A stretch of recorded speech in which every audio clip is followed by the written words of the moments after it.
Hello, I'm Reverend Scott Hill here at Aspinwall Presbyterian Church for a midweek reflection for May 13th, 2020. And I begin, as I usually do, with words of a hymn. This is God of Our Life with words by Hugh Thompson Kerr. God of our life, through all the circling years, we trust in Thee.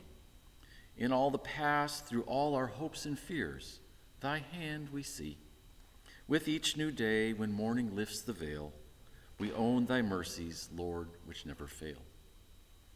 God of the past, our times are in Thy hand, with us abide. Lead us by faith to hope's true promised land. Be Thou our guide.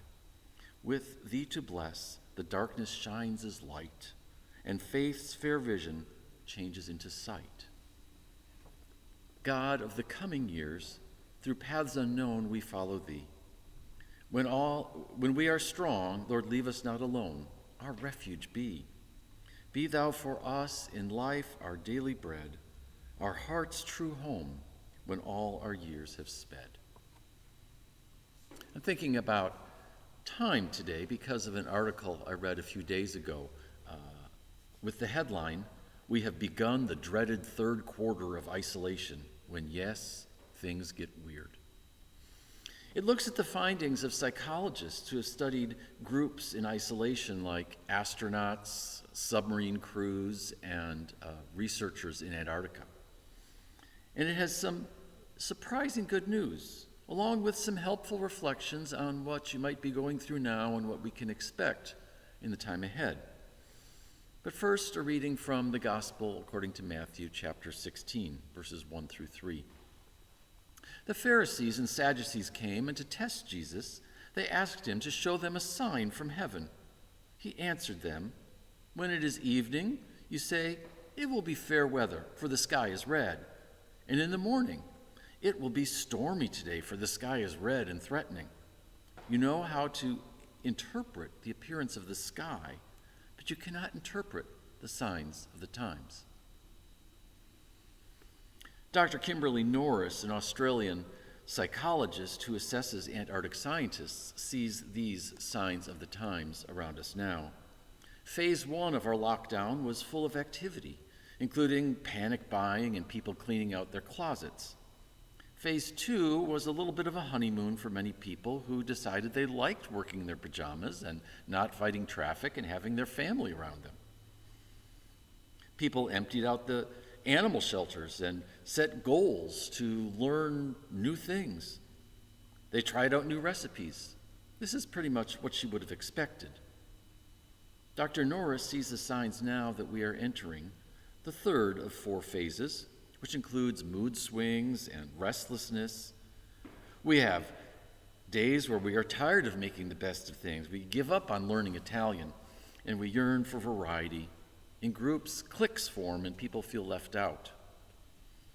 Researchers in the 1980s studied how long people could survive in space. Though they worried about the effects of weightlessness and cosmic rays, they discovered that the biggest dangers were really personal conflict because of the isolation. One cosmonaut said, after they passed the halfway mark of a 30-week mission, "We don't understand what's going on with us. We silently walk by each other feeling offended. We have to find some way to make things better." I hope this isn't your family, but you should know that sometime in the next couple of months it probably will be. And it's not because your family is dysfunctional or mean, it's because you're human. So relax, be patient, and cut yourself and your family some slack. One interesting discovery is that the timing of this third phase doesn't depend on how long you're isolated. It depends how long you think you're going to be isolated. Typically, research says, mood and morale reach their lowest point somewhere between the 1/2 and 2/3 mark of the mission. And it's starting now for some people because they've seen the curve flattening out, and they think that's a sign. Things are reopening, and we may have passed the worst of it, they hope.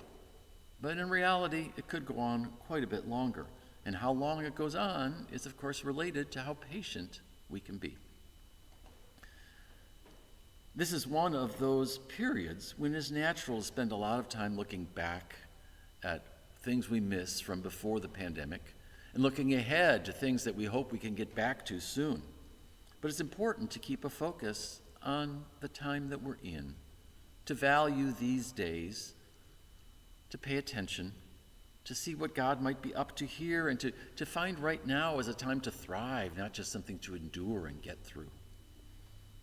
We know that God uses times like these to bring new things to life. As it says in Romans 8, the sufferings of this present time are just labor pains of creation as God reveals new things.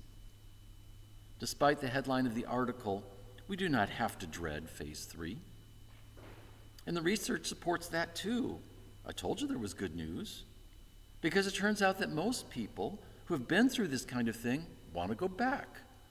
Over half of those who've been through the rough Antarctic winter want to go back again. And about 100% of astronauts hope to be in that isolation one more time. And why is that? Because of what they learn.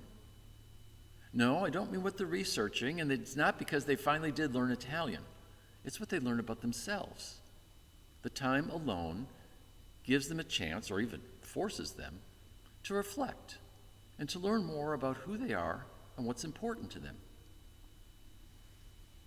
And it turns out that they emerge from this time more committed to living those things out.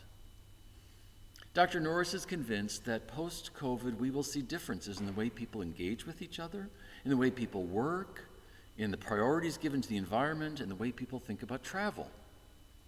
She's found that following experiences in isolated environments, men are more likely to use social support as a coping strategy compared to before they went in, while women have an increased trust in their own abilities. That is, men become less insular, women become more confident. So take a deep breath and note the signs of the times within you and around you, and let God walk with you through the ups and the downs. I close with another hymn. This is Faith Begins by Letting Go by Carl Daw. Faith begins by letting go, giving up what had seemed sure, taking risks and pressing on. Though the way feels less secure, pilgrimage both right and odd, trusting all our life to God.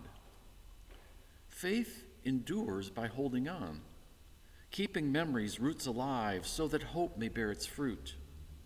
Promise fed, our souls will thrive, not through merit we possess, but by God's great faithfulness. Faith matures by reaching out, stretching minds, enlarging hearts, sharing struggles, living prayer, binding up the broken parts till we find the common place, ripe with witness to God's grace.